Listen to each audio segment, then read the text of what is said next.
Chapitre IV de la vampire par Paul Féval. Chapitre IV. Le cœur d'or.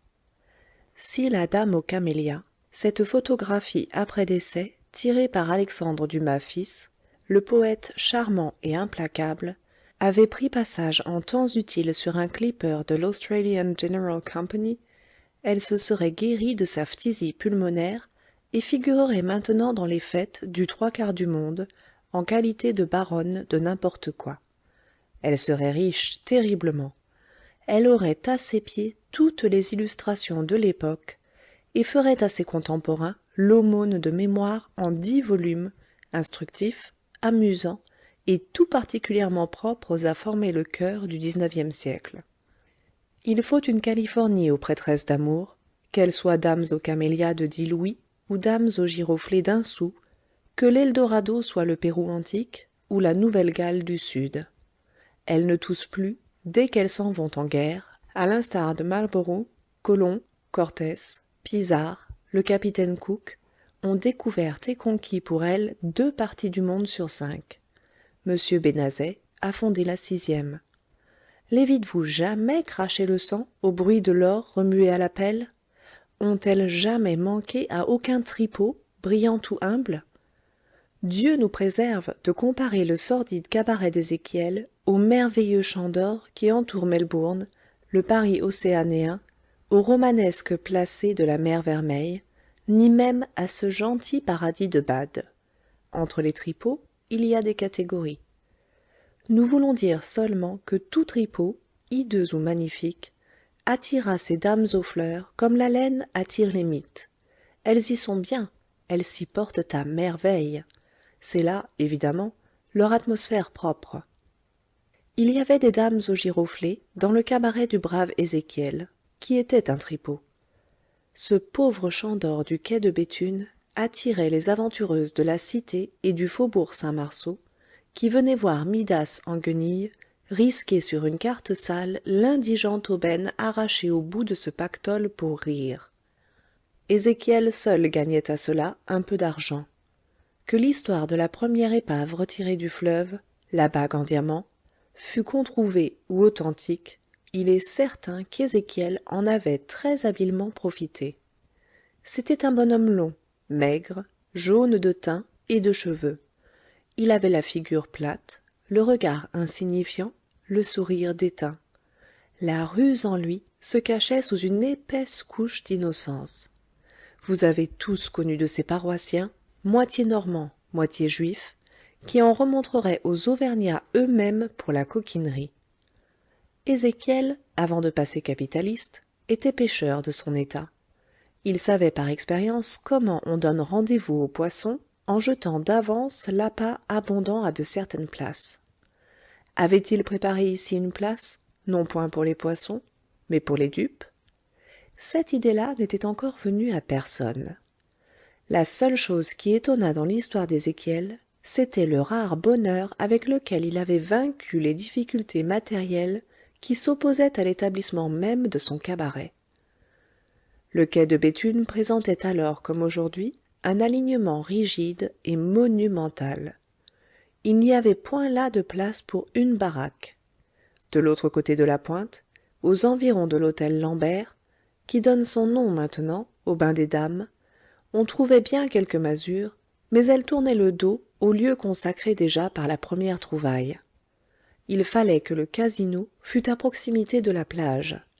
On ne pouvait mieux choisir que le coin de la rue de Bretonvilliers. Seulement, les 2 coins de cette rue étaient formés par 2 grands diables d'autel aux murs rectangulaires, en pierre de taille, épais comme des remparts. Le vrai miracle pour Ézéchiel, c'avait été d'obtenir la permission d'attaquer un de ces angles et de nicher son bouge dans l'épaisseur de cette noble maçonnerie, comme on voit la larve impudente arrondir sa demeure dans l'aubier sain d'un grand arbre. Ézéchiel avait obtenu cette permission. Le cabaret de la pêche miraculeuse, sorte de caverne irrégulière, s'insinuait en boyau à l'intérieur des bâtiments et ne prenait qu'1 tiers environ de la hauteur du rez-de-chaussée. Depuis que le marais a pris faveur dans l'industrie, nombre d'hôtels ont du reste suivi cet exemple, ouvrant leurs propres flancs, comme le Pélican, non point par charité, mais par avarice. Le sol du cabaret d'Ézéchiel était un peu plus bas que la rue. On y buvait, on y mangeait, on y jouait, on y achetait lignes, hameçons, appâts, gaules, tout ce qu'il fallait, en un mot, pour harponner des poissons, nourris de bagues chevalières. L'hôtel appartenait à un respectable vieillard, M. d'Aubremesnil, ancien conseiller au Parlement, qui n'avait point émigré et vivait à Versailles. Il n'y avait d'habité qu'un pavillon, situé au bout d'un grand jardin, et dont l'entrée était rue Saint-Louis, vis-à-vis des communs de l'hôtel Lambert. Ce pavillon avait été loué, quelques mois auparavant, par une jeune dame d'une rare beauté, qui vivait solitairement et s'occupait de bonnes œuvres. Quand notre homme, le patron des maçons du marché neuf, arriva au seuil du bouge à demi souterrain où le brave Ézéchiel était maître après Dieu, il hésita, tant l'aspect de cette caverne était repoussant et obscène. Il y a bien longtemps que Paris a jeté loin de lui ses souillures. Paris, malgré les exagérations de certains peintres à la plume, est une des villes les moins déshonorées de l'univers. Ce qui, à Paris, serait de nos jours une monstrueuse exception, se rencontre à chaque pas dans les plus beaux quartiers de Londres, cette Babylone de la débauche glaciale et de l'ennui impudique. Mais les mœurs de Paris, en 1804, gardaient encore l'effronté cachet du directoire. La lanterne de la pêche miraculeuse n'éclairait bien que le dehors. Au-dedans, c'était un demi-jour brumeux dans lequel grouillaient des nudités à peine voilées. Une demi-douzaine de femmes étaient là, vautrées sur des sofas de bois recouverts de quelques brins de paille, buvant, jouant ou regardant jouer un nombre égal d'hommes appartenant à la classe abandonnée des batteurs de pavés.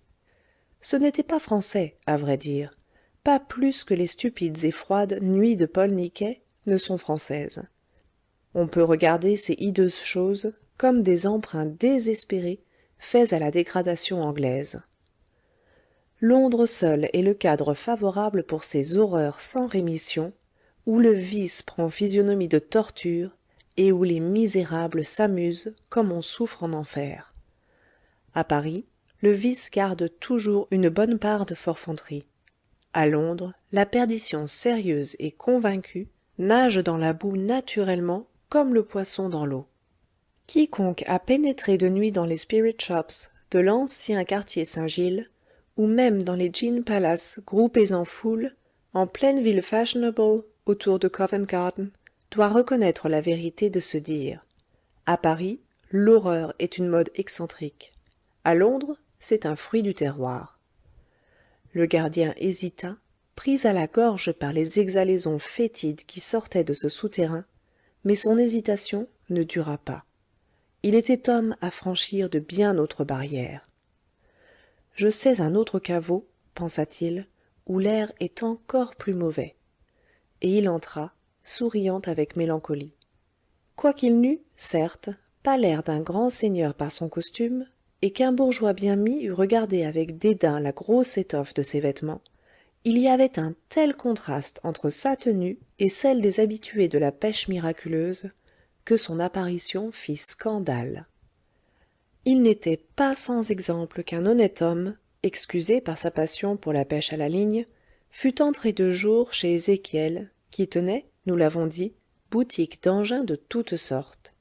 Mais après la nuit tombée, la physionomie de son bouge était si nettement caractérisée que le plus vaillant des badauds eût pris ses jambes à son cou, après avoir jeté un coup d'œil à l'intérieur. « Voilà un agneau, dit une des giroflées. Un mouton plutôt, riposta un coquin à figure patibulaire, qui tenait les cartes à une partie de foutreau, noble jeu qui est un dérivé de la bouillotte, et dont le nez busqué portait une drogue ou pincette de bois crânement posée de travers. Un vieux mouton, et dur. Voyez voir à lui, Ézéchiel. Ézéchiel n'avait pas besoin qu'on le mît en arrêt. C'était un chien de race. Il vint au-devant du gardien la pipe à la bouche et d'un air mauvais. Que vous faut-il, citoyen demanda-t-il. Du vin, répondit le patron, qui s'assit. Ézéchiel prit un air insolent. Mon vin n'est pas assez bon, dit-il, pour un monsieur de votre sorte. Les femmes éclatèrent de rire, les hommes s'écrièrent: le rentier s'est trompé de porte. Le patron ôta son chapeau, qui n'était pas neuf, et le posa sur la table. Comment dire cela? Il y avait bien en effet du rentier dans l'aspect de ce crâne à demi dépouillé que le regard débonnaire de deux grands yeux bleus marquait au sceau d'une sorte de candeur, mais il y avait aussi autre chose. Le mouton avait je ne sais quoi du loup. Les attaches de son cou se dégageaient selon de grandes lignes, ses mouvements étaient larges et souples.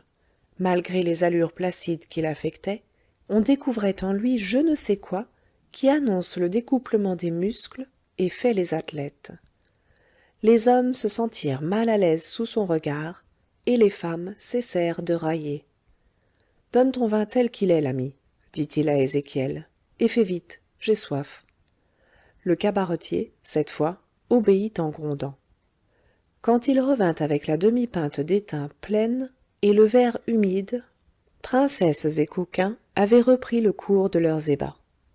L'ami, lui dit le gardien, en touchant du pied une escabelle, asseyez-vous là, que nous causions tous deux. Croyez-vous que j'ai le temps de causer? Commença Ézéchiel. Je ne sais pas si vous avez le temps, l'ami, et peu m'importe. J'ai besoin de m'entretenir avec vous. Prenez ce siège. Si je ne veux pas, cependant, fit le cabaretier. Si vous ne voulez pas, l'interrompit le patron en se versant rasade, nous traiterons tout haut un sujet dont vous aimeriez mieux parler tout bas. Il but, Ézéchiel s'assit. Le fait est, reprit tranquillement le patron, que votre vin est détestable. Combien cela vous a-t-il coûté, l'ami, pour obtenir permission de déshonorer l'encoignure de l'hôtel d'Aubremesnil? Ézéchiel baissa ses gros sourcils, derrière lesquels un éclair s'alluma. Et quel cimetière avez-vous profané, poursuivit le patron, pour donner tant de chair morte aux poissons, ici près, car vous n'êtes pas un tigre, l'ami, je vous connais, vous n'êtes qu'un chacal. La colère du cabaretier combattait une évidente terreur. Ces deux sentiments se traduisaient par la contraction de ses traits et par la pâleur de ses lèvres. « Qui êtes-vous » demanda-t-il. « Je suis, » répliqua le gardien, « l'homme qui va et vient, la nuit, sur la rivière. Je n'y cours pas le même gibier que vous. Nous nous sommes rencontrés le soir où vous devîntes riche. »« Ah » fit Ézéchiel, « c'était vous ?» Il ajouta d'une voix sourde, « Il y avait aussi une morte dans votre bateau. » Le gardien inclina gravement la tête en signe d'affirmation. Puis il tira de sa poche une pièce de 6 livres qu'il déposa sur la table. « Je ne suis pas riche, l'ami, dit-il, et je ne vous veux point de mal. Je sortirai de chez vous comme j'y suis entré, si vous me faites savoir le nom de la femme qui vous paye. Vous n'êtes qu'un aveugle instrument. Aucun malheur ne vous arrivera par moi. » Le cabaretier avait courbé la tête. Il recula tout à coup et saisit son escabelle par un pied pour la brandir au-dessus de sa tête. « À moi, les fils !» s'écria-t-il. « Celui-là est un agent de Cadoudal. Il venait ici acheter du monde pour tuer le premier consul. Sa tête vaut cher. Gagnons la prime. » Cette accusation, si absurde qu'elle puisse paraître, et surtout si complètement étrangère au sujet de l'entretien qu'elle interrompait, ne doit point surprendre. Chaque moment a son cheval de bataille. Nous avons vu dans Paris certaines heures où le premier venu aurait pu tuer un passant en l'accusant d'avoir jeté de la poudre de choléra dans la Seine. Les habitués de la pêche miraculeuse bondirent sur leurs pieds et s'élancèrent pour barrer le chemin de la porte. Le patron eut un sourire. « Ce n'est pas là ma route, » murmura-t-il. Il se leva à son tour et remit avec beaucoup de sang-froid son chapeau à larges bords sur sa tête. « L'ami, » reprit-il en gagnant la table où tout à l'heure on jouait, « tu as trouvé là une assez bonne rubrique. Mais tu ne sais pas à qui tu as affaire, et il faut quelque chose de plus fort encore pour me mettre dans l'embarras. Fais place. » En parlant, il avait pris à la main la lampe qui était sur la table. comme le cabaretier levait son escabelle, il l'écarta d'un seul revers de la main qu'il avait libre, et passa. Le cabaretier fit quelques pas en chancelant, et ne s'arrêta qu'en heurtant la muraille. Une rude poigne, dirent ces dames avec admiration. Les hommes s'armaient de tout ce qu'ils rencontraient sous leurs mains. Plusieurs avaient des couteaux. Ézéchiel grondait. Si vous abattez ce chien enragé, vous aurez son pesant d'or à la police. Le patron, pendant cela, tenant toujours sa lampe haute, s'était rendu tout au fond du cellier. Il y avait là quelques engins de pêche, des filets neufs roulés en paquets et des bottes de Gaulle. Il jeta de côté les gaules, sans trop se presser, et découvrit une porte qu'il éprouva du pied. La porte céda, elle s'ouvrait en dehors et n'était point fermée. « Au couteau !» s'écria Ézéchiel, qui s'élança bravement. « Celui-là en a trop fait, il ne sortira pas vivant d'ici. » Le patron se retourna juste au moment où le cabaretier, bien accompagné du reste, arrivait sur lui. La lampe éclairait sa figure si extraordinairement calme qu'il y eut un temps d'arrêt dans le mouvement des assaillants. Le patron tendit la lampe à Ézéchiel, qui la reçut d'un geste machinal. « J'ai vu ce que je voulais voir, dit-il, et j'ai gagné ma journée. »« C'est un fou !» s'écria une femme, prise de pitié à le voir ainsi souriant et sans défiance. « Fermez la porte de la rue, ordonna Ézéchiel, et finissons la besogne. Là, là, fit le patron, qui prit une gaule et la brisa sur son genou, juste à la longueur qu'il fallait pour une canne de combat. Je vous dis que vous ne savez pas à qui vous avez affaire. Son sourire s'anima, et une lueur éclata dans ses yeux. Au moment même où la porte de la rue se fermait, le patron fut attaqué de 3 côtés à la fois, par Ézéchiel, qui, soulevant son escabelle à 2 mains, lui en déchargea un coup sur la tête, et par 2 bandits déguenillés, dont l'un lui lança au flanc un coup de couteau donné à bras raccourcis, tandis que l'autre lui plantait son bâton dans l'estomac. Ce fut une transfiguration. Toute la personne du patron prit un admirable caractère de jeunesse et de crânerie. Sa taille se développa, sa poitrine s'élargit, son front s'illumina. Nul ici n'aurait su dire comment les 3 attaques furent parées. C'est à peine si la tête du patron s'inclina un peu à gauche pour laisser passer l'escabeau, tandis que sa moitié de gaule décrivait 2 demi-cercles, dont l'un fit sauter en l'air le bâton, dont l'autre brisa net le poignet qui tenait le couteau. Le blessé poussa un hurlement de douleur et de rage. « Et veillez à ce que la lampe ne s'éteigne pas, » dit gaiement ce diable de patron. « Je n'y verrai plus à vous corriger avec délicatesse. Ce serait tant pis pour vos crânes. » Ézéchiel s'était mis bravement au dernier rang. Il s'arma d'une gaffe emmanchée de long et compta de l'œil ses soldats. « La Meslin !» s'écria-t-il. « Le coquin a estropié ton homme, pour la vie. Il faut que les femmes s'en mêlent. S'il n'était pas si maigre, je vous dirais que c'est Cadoudal en personne. Je parie ma tête à couper qu'on le payera 1000 écus à la préfecture. Prenez les tisons du foyer, mes mignonnes. Brûlons-le, quand on devrait mettre le feu à la maison. » La Meslin était une grande femme, solidement bâtie, qui déjà s'agenouillait auprès de son homme terrassé. Elle se releva et bondit comme une lionne vers l'âtre où la marmite bouillait. « Brûlons le gueux, brûlons-le » Les hommes s'écartèrent, serrant leurs couteaux et leurs gourdins, semblables à l'infanterie qui attend la besogne faite des canonniers pour se ruer à la charge. Le taudis s'emplit de fumée et de flammes. Les 6 mégères secouaient leurs brandons. Le patron fit un saut de côté qui évita le brûlant projectile lancé par la Meslin à bout de bras. La terrible canne décrivit une demi-douzaine de cercles, et pendant une longue minute, ce fut à l'intérieur du bouge un indescriptible tohu-bohu, des cris, des chocs, des blasphèmes, des chutes, des grincements de dents, et un coup de pistolet. La minute une fois écoulée, voici quel était l'état de la question. Notre singulier ami, le patron des maçons du marché neuf, se tenait debout au beau milieu de la chambre, où les tisons éparpillés fumaient de tous côtés.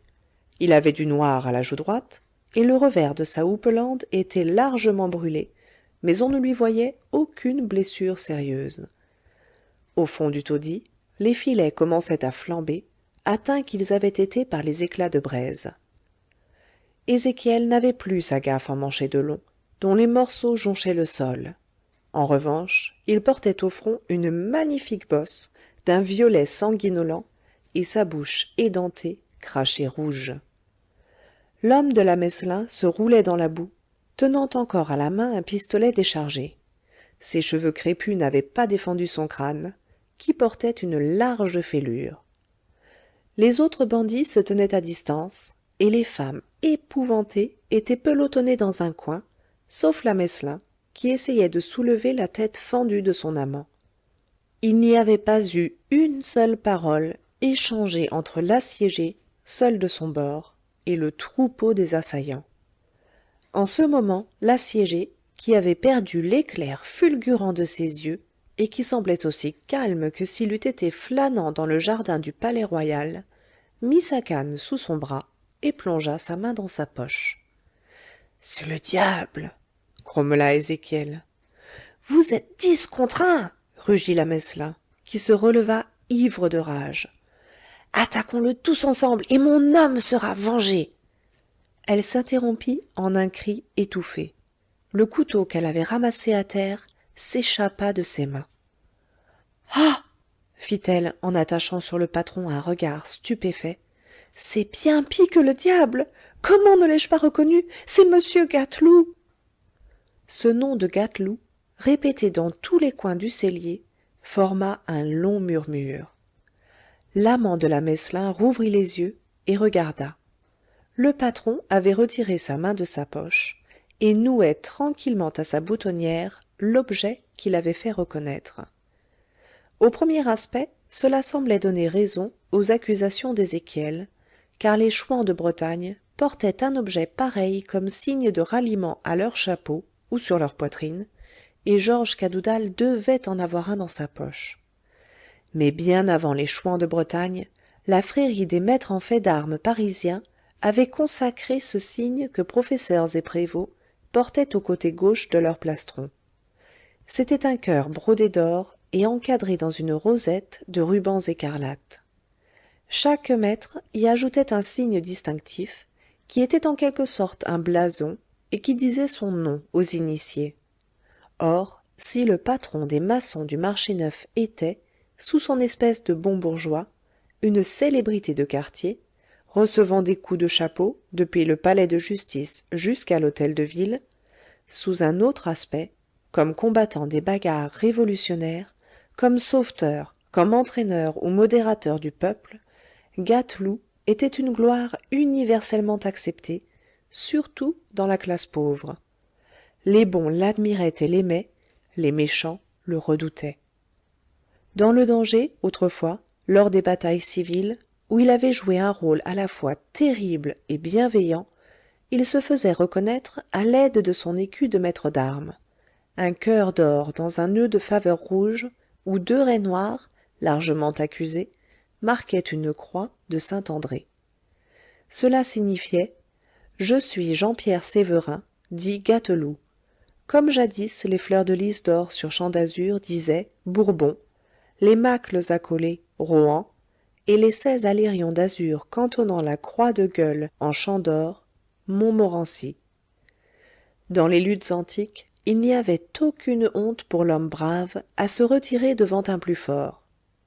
Le char d'Achille traversait les batailles sans rencontrer devant soi d'autres ennemis que les myopes qui ne reconnaissaient pas assez vite le flamboyant bouclier présent d'Hippodamie.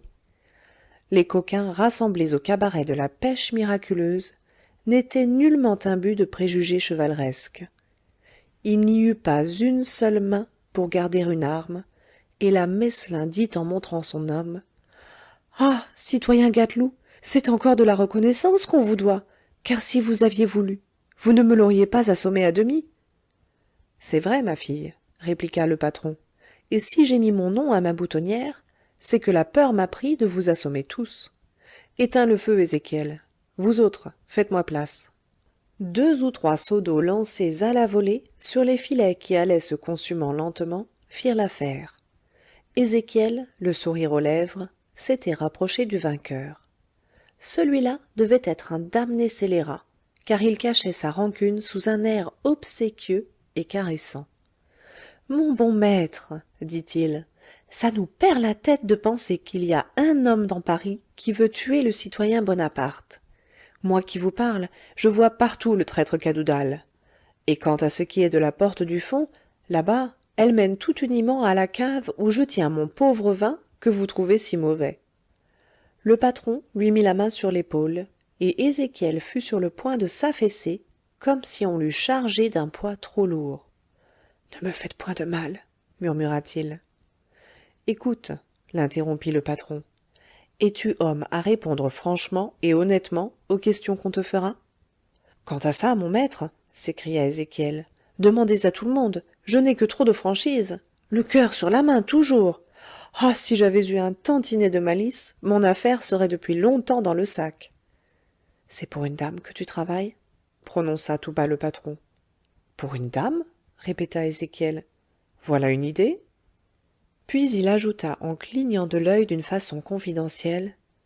Eh bien, oui, là. On ne peut rien vous cacher, mon maître. C'est pour une dame. Et nous essayons de nouer un fil à la patte des scélérats qui veulent tuer le premier consul. Est-ce défendu? La main du patron pesa plus lourde sur son épaule, mais à ce moment, une éclatante et joyeuse clameur passa au travers de la porte de la rue. Aubaine, aubaine, criait-on. Ouvrez, citoyen Ézéchiel, il y a eu pêche miraculeuse. Et bonne chasse, ajoutèrent d'autres voix qui semblaient plus lointaines. Nous apportons la marée, dirent les pêcheurs. Et nous le gibier, firent les chasseurs. Ouvre, Ézéchiel, mais ouvre donc, vieux drôle. Faut-il ouvrir, mon bon maître? Demanda le cabaretier, en adressant au vainqueur de la lutte récente une œillade respectueuse et soumise. Celui-ci fit un geste de consentement. La porte roula sur ses gonds, et une compagnie nombreuse entra, chargée de butin. Ils étaient 4 d'abord, 4 forts lurons, pour porter un tout petit panier où il y avait bien une 50aine de goujons. Ensuite venait l'heureux propriétaire du mannequin de paille. En 3e lieu, 2 gamins soutenaient triomphalement une vieille culotte, dans la poche de laquelle on avait trouvé une pièce de 6 liards. « Voici la pêche !» cria-t-on. « Ferme boutique, Ézéchiel, il n'y a plus rien dans la rivière. »« Je sais bien qui me joue ces tours-là, » répondit le cabaretier avec mélancolie. « Ce sont les ennemis du premier consul. » Il fut interrompu par un autre flot qui arrivait clamant. « Voici la chasse !» Ceux-là apportaient sur des cannes à pêche, disposées en brancard, une pauvre belle enfant, évanouie ou morte. Quand la lueur de la lampe tomba sur son visage livide, mais toujours charmant, le patron des maçons du marché neuf poussa un grand cri qui était un nom. « Angèle !» Fin du chapitre 4. Enregistré par Nadine Eckert-Boulet à Copenhague en décembre 2010.